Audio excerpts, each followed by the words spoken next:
नमस्कार।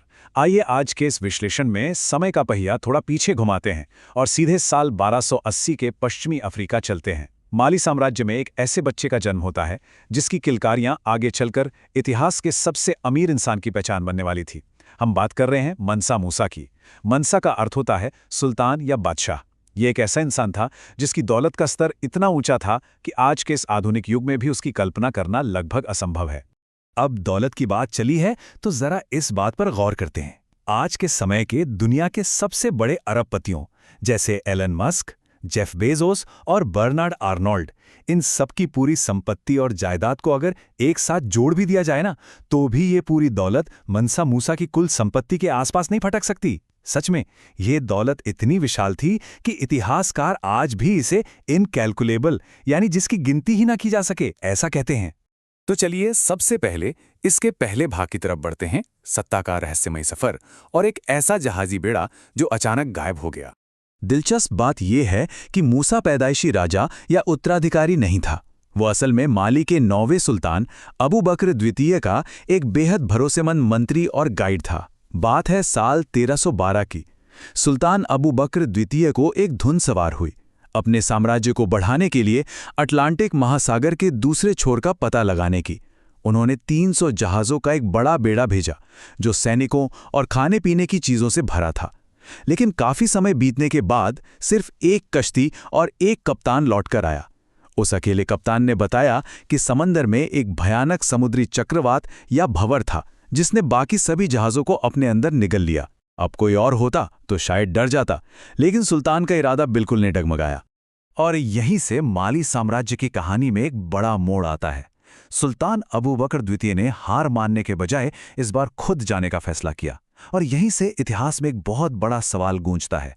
आखिर सुल्तान के उन 3000 जहाज़ों का क्या हुआ? खैर, इस विशालकाय बेड़े के साथ समंदर में उतरने से पहले सुल्तान ने मूसा को एक राजा के पूरे अधिकारों के साथ माली साम्राज्य की कमान सौंप दी थी। हैरानी की बात देखिए, वापसी का आंकड़ा बिल्कुल शून्य रहा। न सुल्तान वापस लौटे, न कोई जहाज और न ही कोई इंसान। समय बीतता गया, साल बीते, सदियां बीत गईं, लेकिन वो बेड़ा कभी लौटकर नहीं आया। और इसी के चलते मूसा स्थायी रूप से माली का सुल्तान यानी मनसा मूसा बन गया। मजे की बात तो यह है कि सुल्तान के न लौटने से माली साम्राज्य को कोई नुकसान नहीं हुआ, बल्कि मूसा के आते ही यह साम्राज्य सफलता की नई ऊंचाइयों को छूने लगा। और इस तरह हम आते हैं दूसरे भाग पर, आर्थिक इंजन का विकास और साम्राज्य का विस्तार। अब देखिए, मनसा मूसा का मकसद सिर्फ गद्दी पर बैठना नहीं था, बल्कि एक ऐसा विशाल आर्थिक इंजन तैयार करना था जो राज्य की आय को बढ़ा सके। उसने बेहद आक्रामक रूप से साम्राज्य का विस्तार करना शुरू किया।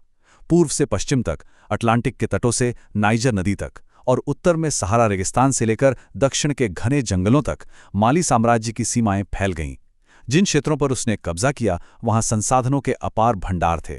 बम्बुक की खदानों से निकलने वाला सोना, तागाजा से निकलने वाला नमक और कोला नट्स, ये वो 3 मुख्य चीजें थीं जिन्होंने माली के शाही खजाने को इतना भर दिया कि पूरा साम्राज्य फलने फूलने लगा। यहां एक बहुत ही दिलचस्प ऐतिहासिक विरोधाभास देखने को मिलता है। एक तरफ सोना है जो पूरी दुनिया में अमीरी और विलासिता का प्रतीक माना जाता है, लेकिन दूसरी तरफ नमक।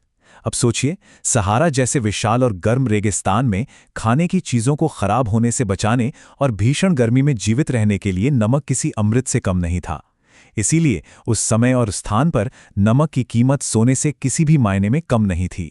लेकिन सबसे कमाल की बात तो यह है कि मूसा असल में किसी भी सोने या नमक के खदान का सीधा मालिक नहीं था। उसने एक बेहद चालाक रणनीति अपनाई। उसने खदानों की लोकेशन को बाहरी दुनिया से एक गहरा राज बनाकर रखा। खदानों के मजदूर अपना सोना सूडानी बिचौलियों को देते और फिर वे बिचौलिए इसे विदेशी व्यापारियों तक पहुंचाते थे। इस तरह दुनिया को कभी खदानों का पता नहीं चला और मूसा ने इस पूरी सप्लाई चेन पर भारी टैक्स लगाकर राज्य के लिए अकल्पनीय दौलत जमा कर ली। आइए बढ़ते हैं तीसरे भाग की तरफ, धार्मिक सहिष्णुता, जो असल में एक बहुत ही सटीक कूटनीति थी। इतने विशाल, विविध और तेजी से फैलते साम्राज्य को सिर्फ ताकत के दम पर नहीं चलाया जा सकता था। आर्थिक स्थिरता के लिए सहिष्णुता एक बहुत बड़ा हथियार बनी। माली का मुख्य राज्य धर्म इस्लाम था। एक बार कुछ खलीकों ने, जो इस्लाम को नहीं मानते थे, विद्रोह कर दिया। मूसा ने अपनी विशाल सेना से उस विद्रोह को तुरंत काबू कर लिया, लेकिन उसने उन लोगों को मारा नहीं। वो एक बात बहुत अच्छे से समझ गया था कि कुरान के कानूनों को जबरन थोपने से शांति भंग होगी और सोने की सप्लाई रुक जाएगी। इसलिए उसने सभी को अपना अपना धर्म मानने की पूरी आज़ादी दी ताकि साम्राज्य में शांति बनी रहे और अर्थव्यवस्था बिना किसी रुकावट के चलती रहे। अब बात करते हैं चौथे भाग की, जो शायद इतिहास के सबसे मशहूर किस्सों में से एक है, महान स्वर्ण यात्रा 1324 की ऐतिहासिक हज। साल 1324 की मक्का की हज यात्रा सिर्फ एक धार्मिक सफर नहीं था। यह वैश्विक मंच पर माली साम्राज्य की शक्ति और बेहिसाब दौलत का एक ऐसा प्रदर्शन था जिसे दुनिया कभी नहीं भुला पाई। जरा इस आंकड़े पर गौर कीजिए, 60,000 लोग। ये कोई आम कारवां नहीं था। इतने बड़े हुजूम का एक साथ रेगिस्तान से गुजरना ऐसा था जैसे कोई पूरा का पूरा आधुनिक शहर उठकर रेगिस्तान के बीच से सफर कर रहा हो। इतने लोगों को एक साथ लेकर चलना लॉजिस्टिक्स का एक बहुत बड़ा चमत्कार था। और इस कारवां का साजो सामान, वो तो सच में होश उड़ा देने वाला था। 12,000 गुलाम सिर्फ सोने की ईंटें उठाने के लिए रखे गए थे। 80 ऊंटों की पीठ पर सोने के पाउडर से भरे बक्से लदे हुए थे और कुल मिलाकर लगभग 20,000 किलो सोना सिर्फ और सिर्फ ज़कात यानी खैरात और दान में बांटने के लिए रखा गया था। मूसा रास्ते में जहां भी रुकता नई मस्जिदें बनवाता और ज़रूरतमंदों को बेहिसाब सोना बांटता जाता। संसाधनों की भरमार और दौलत का स्तर क्या था, इसका अंदाज़ा इस मज़ेदार ऐतिहासिक किस्से से लगाया जा सकता है। सफ़र के दौरान एक जगह पर मूसा की पत्नी ने शिकायत की कि रेगिस्तान की उड़ती हुई धूल से उन्हें परेशानी हो रही है। और पता है मूसा ने क्या किया? उसने बिना कुछ सोचे समझे बीच रेगिस्तान में ही तुरंत एक पूरा का पूरा सिंचाई और इरिगेशन सिस्टम बनवा डाला। ये संसाधनों के ऐसे अकल्पनीय इस्तेमाल को दर्शाता है जो शायद ही इतिहास में कहीं और देखने को मिले। लेकिन हर चीज की कीमत चुकानी पड़ती है। यही हमें लाता है हमारे 5वें और आखिरी भाग पर, अति मुद्रास्फीति और साम्राज्य का पतन। अर्थशास्त्र का एक बहुत ही कड़वा सच है। कायरा, मदीना और मक्का जैसे शहरों में बेहिसाब दान किए गए उस सोने का एक बहुत ही भयानक आर्थिक परिणाम होने वाला था, जिसे हाइपर इन्फ्लेशन या अति मुद्रास्फीति कहा जाता है। होता क्या है कि जब बाजार में अचानक से बहुत सारी मुद्रा या इस मामले में बेतहाशा सोना आ जाता है तो उसकी अपनी कीमत पूरी तरह से गिर जाती है और महंगाई बेकाबू होकर आसमान छूने लगती है। इतिहास में शायद ये इकलौती बार हुआ था कि किसी एक अकेले इंसान के अत्यधिक दान पुण्य ने एक पूरे क्षेत्रीय अर्थतंत्र को तबाह कर दिया। है ना कमाल की विडंबना? जो सोना लोगों की मदद करने और खैरात के लिए बांटा गया था, उसी ने मिडिल ईस्ट और अफ्रीका की अर्थव्यवस्थाओं को सालों के लिए पूरी तरह बर्बाद कर दिया, क्योंकि बाजार में सोने का भाव एक ही झटके में शून्य के बराबर हो गया था। 1324 की उस स्वर्ण यात्रा ने अर्थव्यवस्था को बुरी तरह तोड़ा। इसके बाद जैसे ही मनसा मूसा की मृत्यु हुई, उसके मंत्रियों ने राज्य के मामलों में बेईमानी और भ्रष्टाचार शुरू कर दिया।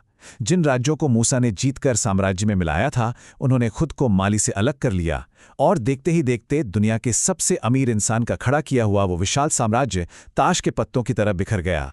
इस पूरे विश्लेषण के अंत में एक बहुत ही अहम सवाल खड़ा होता है। माली साम्राज्य का वह अविश्वसनीय उदय और फिर अति मुद्रास्फीति के कारण हुआ वह पतन आज की आधुनिक अर्थव्यवस्थाओं और राजकोषीय नीतियों को क्या सिखा सकता है? इतिहास हमें साफ तौर पर बताता है कि संसाधनों के बल पर अपार दौलत खड़ी करना एक बात है, लेकिन अर्थशास्त्र के नियमों को समझे बिना उसे संभालना बिल्कुल अलग बात। इसी विचारोत्तेजक प्रश्न के साथ हम आज के इस विश्लेषण को यहीं समाप्त करते हैं।